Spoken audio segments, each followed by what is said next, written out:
Que el Señor les bendiga. Y bueno, estamos con nuestro pastor José Escobar, Sauce La Unión, El Salvador, pastor del Tabernáculo Bíblico Bautista Houston, Texas, desde 2014. Anteriormente, pastor del Tabernáculo Río Blanco y pastor en Penales. Sea bienvenido a esta su entrevista de nuestro aniversario. Hola, muchas gracias primeramente a todos por estos 11 años en el cual nos han estado apoyando como iglesia, y de igual manera a Dios, que ha sido el que ha respaldado y el que ha estado siempre fortaleciéndonos en todo momento. ¿Cuántos años de pastorado? Yo pienso que comencé en el ministerio, llegué a los caminos del Señor en el 2005. Entré al seminario de teología casi que al final. Yo pienso que como desde el 2007 ya hemos tenido un cargo en el ministerio en otras diferentes misiones, ¿verdad? No solo Houston. ¿Hay alguna otra preparación académica aparte del Colegio de Teología? Sí, acá cuando venimos a Estados Unidos comenzamos a estudiar lo que es un bachelor en psicología clínica cristiana, sacamos el máster en psicología cristiana y también tenemos lo que es el máster en psicología, en teología. Pastor, háblanos de su familia. Mi familia, tengo 2 hijas, un hijo, una esposa. Lo que es bueno, voy a hablar primero de quizás el inicio de el cambio de vida que ellos tuvieron cuando nos venimos para Houston. Fue un poco complicado porque tanto mi hija, que ya estaba en una edad de, ¿qué podemos hablar? 6 años, ella ya tenía su vida, sus amiguitos, su colegio. José fue como que menos, 4 años tenía, era como venirse. Pero la familia siempre apoyó. A mí no se me olvida, el primer culto que hizo la iglesia fue exactamente un domingo 13 de abril. Por eso es que este domingo 13 de abril cae exactamente los 11 años. Fue un domingo a las 11:30 del mediodía, nuestro primer servicio.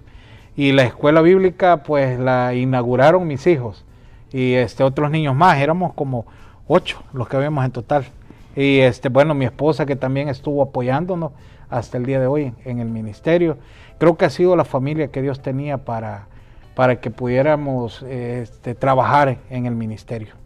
Taber Houston ya 11 años. ¿Cómo se siente?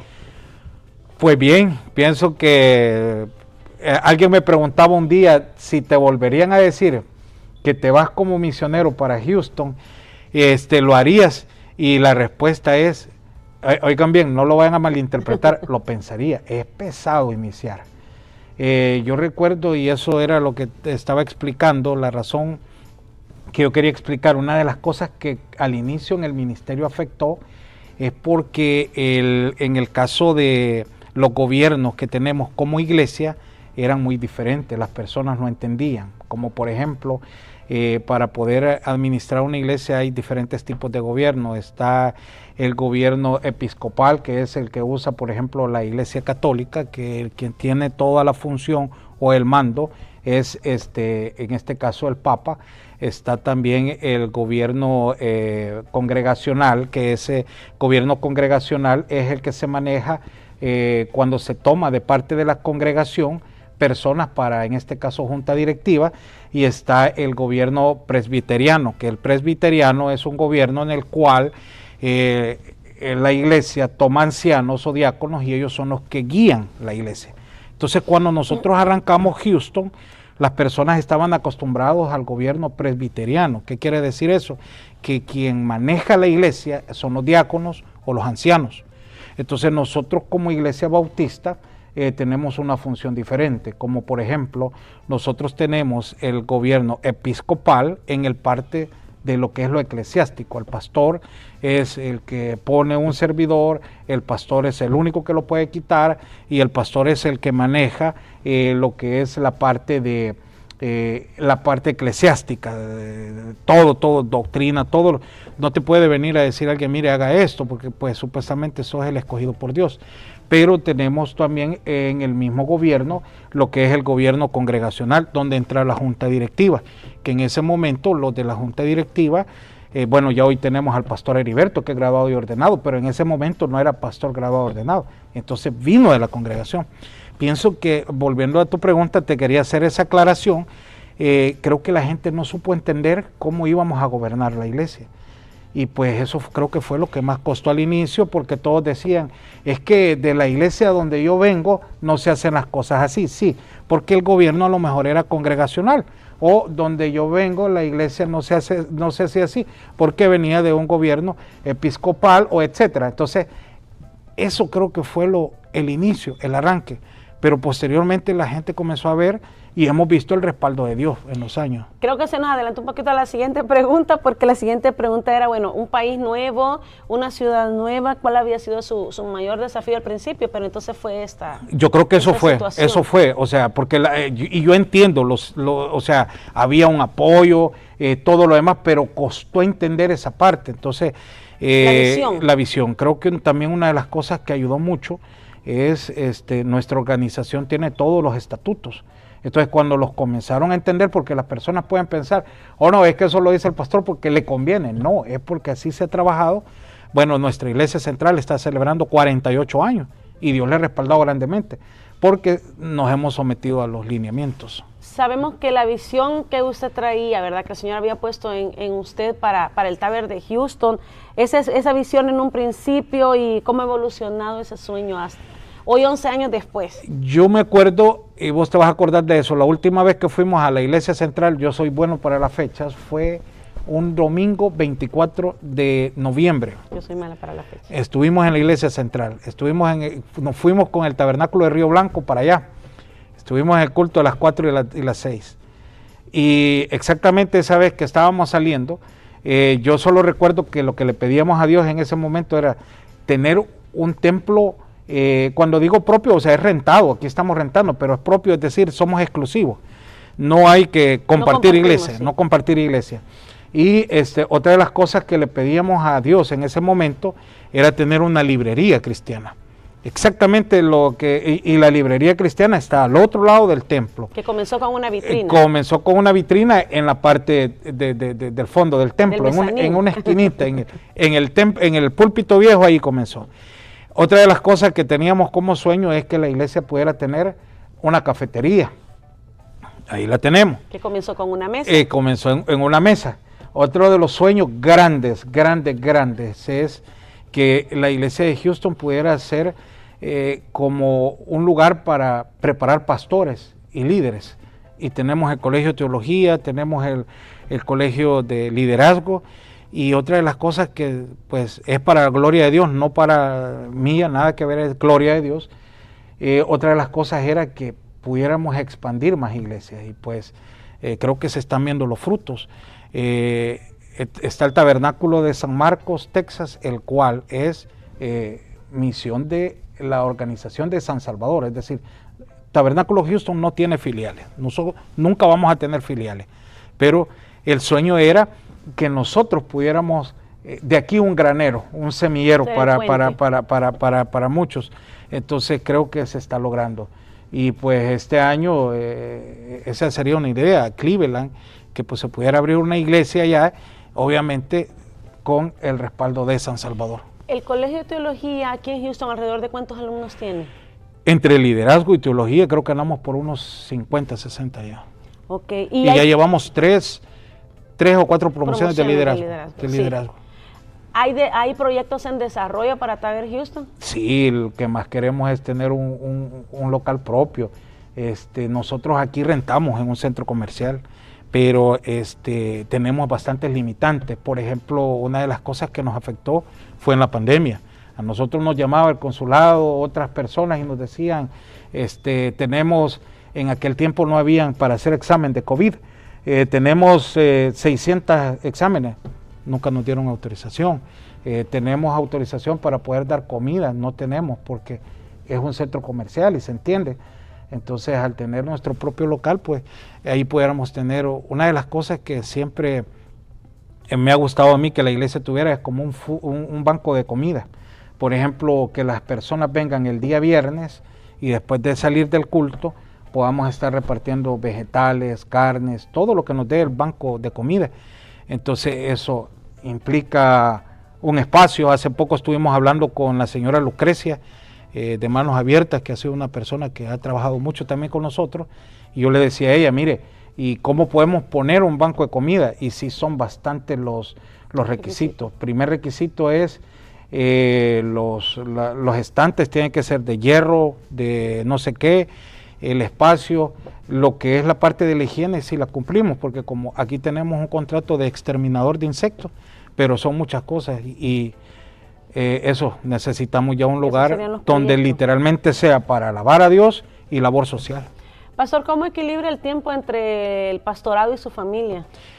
Esa es una buena pregunta. Yo creo que a veces como pastor, no sé si voy a decir que cometemos el error, pero a veces como que la balanza se tira más al ministerio que a la familia. Y no estoy diciendo que es bueno, tampoco estoy diciendo que es malo, pero a veces el pastor tiene que atender problemas de la iglesia, pero también hay problemas en la familia, los hijos y todo. Pero yo trato de que si yo hago un viaje o algún lugar, que vaya la familia, que ellos puedan tener un recuerdo de un padre presente y no un padre ausente, y que por lo menos, yo creo que si les preguntaran a mis hijos, hemos recorrido bastantes estados, hemos hecho viajes, locuras, pero sí también el ministerio demanda mucho tiempo, como también cualquier otro trabajo, porque cualquiera puede decir, solo el ministerio, no, también la parte laboral de los hermanos. Entonces, en el caso de nosotros, ahí te agrego a vos, nos toca estar dividiendo el tiempo en la iglesia, en el trabajo, en la compañía, y también en la familia. O sea, son tres cosas. En la mañana a veces, por ejemplo, hoy es domingo, como que solo queda el espacio de la tarde del domingo como relax, pero ya mañana se va todo el día y cuando uno siente ya es viernes. Sí, definitivamente. Pero tú has dicho en muchas predicaciones, no pude estar presente en algunos cumpleaños de mis hijos, y esa parte, si pudieras volver el tiempo atrás, ¿cambiarías eso? Sí, creo que fue un error personal. En El Salvador teníamos una compañía nosotros y yo tenía en mente que todo era trabajo. Entonces creo que ese fue un gran error. Entonces también era como un desarrollo de machismo, o sea, porque hasta aquí vos me dijiste una vez, Dios te cambió el carácter, y no es que yo sea una persona perfecta, pero yo era como que, si el cumpleaños que se encargue la esposa, si un documento en el colegio, pues es la señora, por eso está la señora. Creo que era un gran error el que yo tenía. Ahí yo creo que no meto ministerio, sino que era una cuestión mental que yo tenía, que la señora era la que se encargaba de todos los hijos, y es al contrario. Pero creo que también cuando venimos a este país y queremos hacer las cosas bien, nos damos cuenta que para poder desarrollar la familia tiene que ser en equipo, en todo. Y estar presente. Ser padres presentes, que los hijos puedan tener un recuerdo de que te acordabas que aquí hay un espacio que pueden ir en Acción de Gracias a comer con ellos, a comer pavo o algo, ellos lo van a recordar. Pastor, y si usted pudiera tomarse un café hoy en la tarde con un personaje bíblico, excepto Jesús, ¿con quién sería y por qué? Yo pienso un personaje bíblico con el cual yo estaría con Moisés. ¿Con Moisés? ¿Por qué? Yo le preguntaría a Moisés, ¿cómo no te dio un derrame de tantos problemas, de toda la gente que tenías? Él tenía que atender a la esposa, a los hijos, a las congregaciones, al pueblo. Dice la Biblia que desde la mañana hasta la tarde le llegaban todo tipo de problemas. Pero yo pienso que él sería... Entonces te voy a hacer la otra pregunta. ¿Y si pudieras tener un superpoder pastoral, sí, cuál fuera? Como si tú dijeras, yo puedo tranquilizar a todos, sería mi superpoder, o yo puedo hacer feliz a la mayoría, o podría ser, yo puedo tener contentos a todos. Es bien difícil, pero yo pienso que lo que más se pediría es la confianza en Dios, porque eso es lo que desespera. Cuando venimos a la iglesia, toda la congregación, yo siempre les digo, el otro día estábamos hablando en la reunión de líderes, que teníamos que atender a la congregación y que dejáramos la idea de que vuelvan otra vez, que los trataste bien.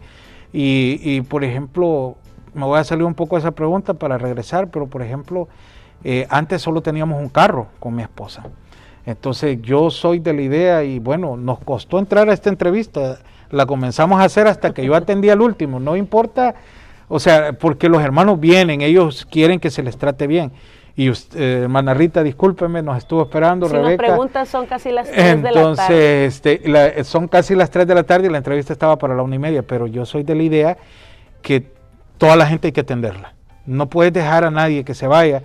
No hay pregunta mala, porque cualquiera puede decir, y eso me iba a preguntar. No, para esa persona esa pregunta es importante. Entonces regreso a esto. Multiplicarte entonces. Correcto, entonces regreso a esto, me acuerdo que solo teníamos un carro y la Rebeca, José tenían que estudiar y ellos me esperaban a veces hasta las 10:30, 11 que yo me retiraba de hablar con muchos hermanos, de cualquier cosa que buscaba, que esto y lo otro. Y pero recuerdo que a veces encontraba a José o a la Rebeca dormido en las sillas de enfrente, porque ya era tarde. Pero pienso que, volviendo a la pregunta, ¿qué superpoderes? Que no va a existir eso nunca, pero sería mejor dejarle a la gente en el corazón la confianza en Dios, no desesperarse, todos tenemos problemas. Y un consejo que usted le pudiera dar, pastor, a los pastores de la nueva generación, o sea, los que van graduándose ahorita de pastores, los que están en su último año de seminario de teología, ¿qué le hubiera gustado a usted que alguien le hubiera dicho en ese momento y quizás no se lo dijeron? No, yo creo que me lo dijeron, y lo puse en práctica. Una de las cosas que a mí me dijeron, y aquí no te dejo mentir, o sea, vos sos testigo de eso, que el problema del del estudiante de teología es que dice el estudiante de teología que voy a gastar mis fuerzas cuando Dios me dé la iglesia o cuando Dios me dé el ministerio. No, en el momento que estás en el seminario tenés que comenzar a ser un buen servidor. Y nos decía un maestro en el seminario, todo lo que estás cosechando, ese es el ministerio que Dios te va a dar. Por ejemplo, si en el tiempo de estudiante estás con un pastor trabajando, pero sos rebelde, te quejas, haces esto, lo otro, la congregación que te va a llevar es esa, porque esa es la que estás cosechando. Me decían a mí, hay unos que dicen, no estoy hablando de diezmo, pero es la pregunta que vos haces, ¿y cuándo vas a comenzar a diezmar? Hasta que Dios me dé mi iglesia o mi ministerio. No, comenzarlo a hacer ya. Entonces, pienso que sí me las dieron las instrucciones. Lo que tal vez no pude entender al inicio, cuando alguien está en el seminario de teología, ve todo fácil, porque nosotros solo vemos la práctica, pero ya solo vemos la teoría, pero ya cuando estás en la práctica es otra cosa. Es otra cosa. A veces dice, es que la iglesia tiene un desorden. No es fácil ordenar un ministerio. Cada persona es un pensamiento, cada persona trae su día. Y cada día es una historia. Y entonces no, te lo voy a concluir, no hay iglesia perfecta. Y así puedas decir, no, cuando Dios me dé mi ministerio, lo voy a tener bien afiladito con militares. No, es mentira.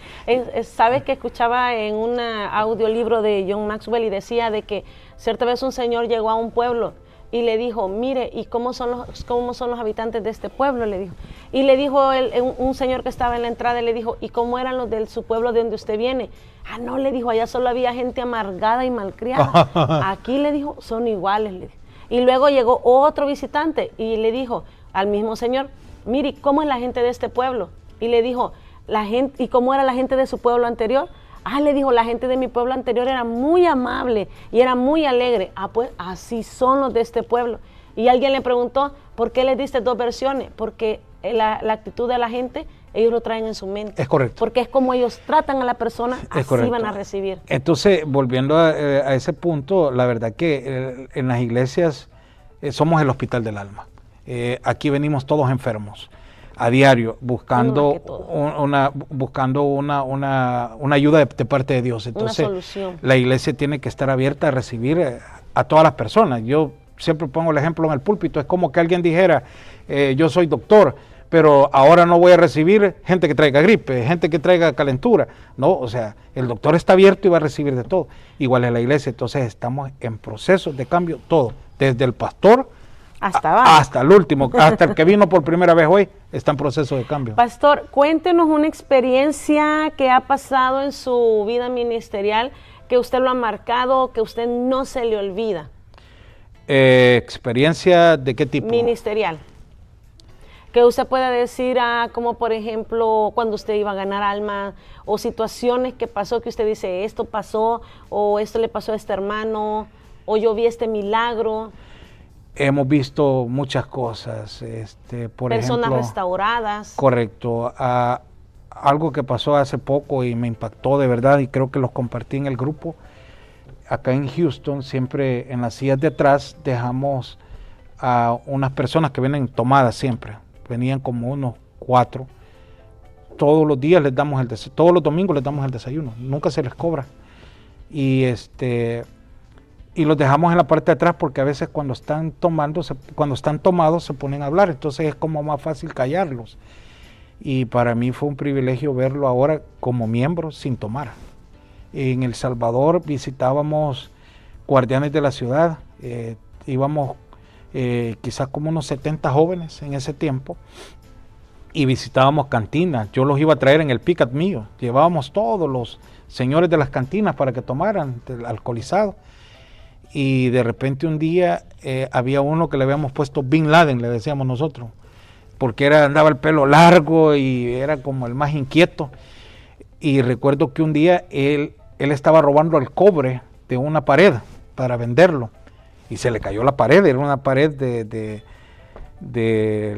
adobe. Pero la cosa es que todos decían que había muerto y no había muerto. A lo que quiero llegar es que un día llega a la iglesia Bin Laden, afeitado, cambiado y todo. Y fue impactante. Otro como que han impactado es Noé, mi amigo Noé, que es de una cantina. Yo lo he dicho muchas veces acá en la iglesia. Noé pasaba en una cantina. La cantina literal se llamaba la Miramuertos, porque enfrente estaba el cementerio. Y Noé estaba en un nivel de alcohol que él decía que él, cada vez que miraba que entraba un muerto, él estaba pensando cómo iba a ser el día que metieran su caja, en ese caso, al cementerio, porque él ya sabía que iba a morir alcoholizado. Y había otro que se llamaba David, el cual nos recuperamos a él. Pero a Noé me acuerdo que la primera vez que le dije, te voy a llevar a la iglesia, era un bolito con mal olor, con todo lo que se puede imaginar. Y eso fue en el 2005. Yo andaba un pickup Hilux 2004 rojo, en el que te conocí, nuevito. Entonces, en ese carro andaba yo. Y lo fui a traer y lo comencé a llevar. Y recuerdo que el día que lo subo a mi carro, yo siempre ando en mi carro un perfume. Hasta el día de hoy. Hasta el día de hoy ando en mi carro un perfume, algo para limpiar zapatos, que puede ser una esponja, pero la cosa que lo voy a traer, y lo andaba en la parte de atrás y él se lo echó a la bolsa y entró al culto, y yo me fijé, pero yo dije, no le voy a decir nada para no quitarle la inspiración. Hasta que salga convertido. Hasta llevarlo a la iglesia. Y recuerdo que entró al culto, aceptó a Cristo, y lo pasé a dejar, no le dije nada. Y cuando se baja él, me dice, mira, aquí se te había caído esto, pero él ya lo andaba en la bolsa, ya se lo había robado. Pero a lo que quiero llegar es lo que Dios hizo con él. Amén. Él era una persona que estaba en una cantina tirado, y ahora él es empleado de una iglesia en El Salvador. Está de empleado de la iglesia desde el 2007, es decir, que estamos hablando ya 18 años en Cristo. Entonces, y pues puede quedar como un mensaje, porque a veces uno puede decir, este amigo Dios no lo va a restaurar. Claro que sí. Y para mí, cuando yo hablo de Noé, me lleno de pasión por ver lo que Dios hace. Pastor, una pregunta bien importante. ¿Se quiso rendir algún momento? Miles de veces. Millones de veces. Yo creo que todos los días. En diciembre... Alguien que diga, no, yo no me duele. No, mentira. Siempre hay momentos de rendir. Pero creo que el más fuerte fue, nosotros abrimos la iglesia un 13 de abril del año 2014 a las 11:30. Y la iglesia no crecía. Y cuando logró crecer, que llegamos a tener 10, 15 miembros, otro pastor nos llevó a la congregación. ¿Vos te acordás de eso? Y nos quedamos, la congregación que había quedado era la Rebeca, José, vos y yo. Era toda la iglesia. Y recuerdo la Navidad del año 2014, ya comenzaban a llegar otros hermanos y yo dije, van a venir los hermanos al culto. Y no llegó nadie. Entonces, y vos me preguntaste, ¿y qué hacemos? Aquí nos mandaron a predicar. Teníamos una gallina rellena ese día. Sí, y un tamales. gran montón de café, sí. Entonces, lo que nos enseñaron en el seminario es, si a las sillas vamos a predicar, vamos a predicar. Y lo teníamos claro. Entonces, pero yo sí recuerdo que en el 2015, en enero, sí le dije a Dios que si Él no mandaba miembros, pues, que Dios me perdone, pero esa fue la oración que hice, que íbamos a cerrar, la verdad, y que íbamos a entender que nos habíamos equivocado en el llamado y en el ministerio, y pues nosotros ya habíamos perdido las visas, ya no podíamos regresar al país. Entonces nos íbamos a quedar acá en Estados Unidos, congregándonos en una iglesia, siendo una familia normal, cristiana, pero ya no más ministerio. Y de repente recuerdo que se comenzó a llenar el apartamento, todos llegaban, aquí es la iglesia, aquí es la iglesia. En términos de un mes y medio. ¿Para el Domingo Rojo? Para el Domingo Rojo teníamos como 40 personas en un apartamento de 800 o 1000 pies cuadrados. Es imposible, con un baño, un cuarto, la sala. Una cocina. Una cocina, no cabíamos. Entonces, y eso fue como febrero, abril, ya teníamos el primer local. Y no sabemos ni cómo llegaron las sillas. Recuerdo que por fe pedíamos 100 sillas, no habían fondos. Y un paciente de la hermana Alma, sin conocernos, mandó una ofrenda de $1,500 o 2,000, no me acuerdo, que fueron exactos para comprar las 100 sillas. O sea, tantas cosas que podemos hablar, pero sí siempre hay, yo siempre digo, después de pasar una crisis viene la respuesta de Dios, hay que aguantarla. ¿Cómo pasaron la crisis de COVID? Esa fue otra etapa. En el tiempo, sí, la iglesia aquí, Houston, siempre mantiene un ahorro. Para honra y gloria de Dios, la iglesia no debe nada. Todo lo que ve en lámparas, todo, la iglesia no le debe nada a nadie, para honra y gloria de Dios. Pero para la pandemia, sí, nosotros nos cerraron un 15 o 16 de marzo. Porque hubo mucha ayuda social de parte de la iglesia. No, a eso voy. Cerramos el 15 o 16 y nos habían dicho que 3 meses, lo cual no se extendió todo el año y respetamos a las autoridades. Sabemos que era una emergencia de salud. Aquí se trataba, así como se salvan almas, también hay que salvar vidas. No podíamos ser como, hay que abrir. Y entonces yo dije, tenemos exactamente lo de 3 meses de renta. Bueno, la cuadramos bien, pero no, pasamos más. Lo curioso es que en esos 3 meses comenzamos a trabajar más, a recoger ropa usada, a recoger comida. Íbamos a dejar, al día atendíamos, y se escucha poco, pero es pesado, hermanos, eso sí es pesado. Atendíamos 20 familias de COVID. 20 familias de COVID. Llevándoles cajas de comida hasta su puerta. Y llevando, a veces era un tercer piso. Y nos poníamos con mi esposa, vaya. Había que llevar, el menú era 2 cajas de agua, sopa, limón, naranjas, té, medicina, todo. Entonces hacíamos con ella una combinación. Hoy me llevo esta caja, en la otra, pero era un tercer piso a veces. Y eran personas que no siempre eran de nuestra congregación. No eran de la iglesia, no las conocemos. No, es más, hay gente que no sabemos a quién fue que se le ayudó. Pero en pandemia fue cuando más trabajamos. Y vimos la mano de Dios. Recuerdo que en pandemia debíamos la venta de la iglesia. Debíamos $14,000 o 13,000, no recuerdo cuánto. Se pagó. No, o sea, eso solo Dios lo hace. Se pagó, nunca anduvimos, pueden ver videos, fotos, traigan dinero, jamás. Y ahí pudimos ver la mano de Dios. Entonces, se pagó eso, de alimento a diario, cuánto se gastaba. Pero ahí es donde vemos que cuando estás trabajando, Dios pone todo lo demás.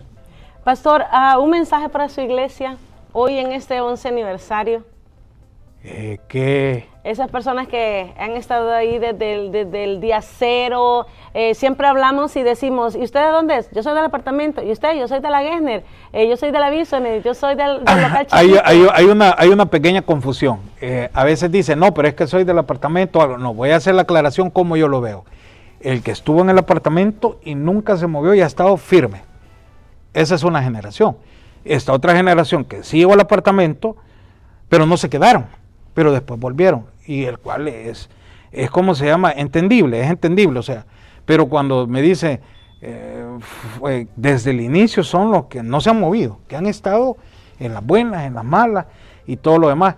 Yo creo que darles las gracias por aguantarnos, por la confianza. Yo veo una de las personas que me llama la atención es que llegó al apartamento, es en este caso la hermana Brenda, ella es casada.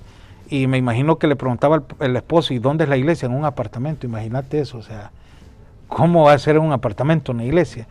La confianza que tuvo la familia. Y muchas personas no creían que ahí era. Y había muchas personas que no creían, otras personas quizás creyeron que pues iba a ser nada más como una época y nada más, pero después Dios mostró todo diferente. Y darle las gracias por el aguante, por el apoyo, las oraciones. Han estado en las buenas, en las malas. Tantas cosas que pudiéramos hablar. La verdad que Dios ha sido bueno. Otra de las cosas que yo puedo decir es que Dios ha mandado la gente exacta a la iglesia. No podemos decir, es que no ha venido gente, no, ha venido la exacta, la gente que Dios ha puesto con un corazón dispuestos a la visión, a todo y a trabajar. Y pienso que todos somos útiles. No hay nadie que, o sea, todos los que estamos son los que Dios ha puesto para trabajar todos. Y unas palabras para aquellos que todavía no nos conocen, no han venido, una invitación para que nos puedan visitar. Atrévanse a conocernos, vengan, nuestros horarios, la iglesia, y que oren por nosotros, la verdad. Y yo pienso que lo que puedes decir es, ayer creo que lo hablabas con uno de los hermanos. Yo les decía, porque estábamos hablando sobre cuando las personas se mueven de otra iglesia y vienen aquí, y yo les digo, usted no es de aquí, usted allá tiene su iglesia, usted se ha venido enojado con su pastor, pero véngase, la idea es restaurarle el corazón, ¿verdad? Pero nosotros les decimos, aquí no es su iglesia, usted es allá, pero qué bueno que cuando nos conocen y todo, y pues estamos para servirle. Una de las cosas que siempre hemos soñado que la iglesia pueda hacer con ayuda a la comunidad, como por ejemplo tener un día un asilo, o sea, vamos para viejos. Y la pregunta, yo sostengo, no solo para pastores, la congregación, hay cosas que quizás en el exterior la gente no sabe. Si uno aquí no tiene un Social Security, no va a tener retiro. Y aquí tenemos muchos hermanos que no tienen un social. La pregunta es cuándo se retiren. Son hermanos que aquí han hecho su vida en El Salvador, Honduras, Guatemala, México, de donde ellos son, quizás perdieron ya toda su familia. Esta gente va a quedar retirada, ¿y qué vamos a hacer? Entonces, yo a veces friego a José, ¿verdad? Espero que Dios lo llame al ministerio, si no, pues, pero yo le digo a José, mira, vos te vas a quedar en el templo y yo me voy a quedar en el asilo con todos ellos predicando allá, con todos los viejitos que estemos, pero la verdad que la iglesia tiene que ir pensando en todo, los cultos, todo, pero también en la ayuda social. ¿Qué significó Río Blanco para usted? Dimos en la hebra. Una escuela. Río Blanco pues también fue de muchos recuerdos, muchos escuela bíblica abajo del Palo de Mango, el templo sí. Abajo del Palo de Mango. Me recuerdo que escuela bíblica estaba hoy, el Tabernáculo Río Blanco, que fue nuestra casa, nuestra primer casa, ellos tienen ya su lugar, su propio local, y gloria a Dios por el pastor Ricardo. La cafetería era, los niños cortaban los mangos, los pelaban y los vendían. O cuando, cuando habían tiempo de lote, una tolada para todos. Sí, había un hermano que se llamaba Guillermo, él tenía unos terrenitos ahí, y él decía, mire, el primer elote lo llevamos a la iglesia y preparábamos atol para regalar, porque era literal, bueno, para los que no conocen Río Blanco, era una iglesia literalmente en un cantón donde nosotros llevábamos comida, cositas. Recuerdo que un día murió un hermano, no tenía para enterrar, compramos una caja. El hermano Manuel, una caja para enterrarlo, no había. Pero lo bueno que ahí está la obra. Ahí está, así que si usted también quiere, va y conozca Río Blanco. En El también. Salvador. Sí, en El Salvador. Pastor, muchísimas gracias Hombre, ahí estamos. por esta entrevista. Yo sé de que pues usted está muy ocupado, ¿verdad? Y nos ha dado el tiempecito, pero gracias. Y esperamos que haya sido de mucha bendición también para cada uno de ustedes. 11 años, Taber Houston, y seguimos contando. Que el Señor les bendiga. Bueno, Dios les bendiga.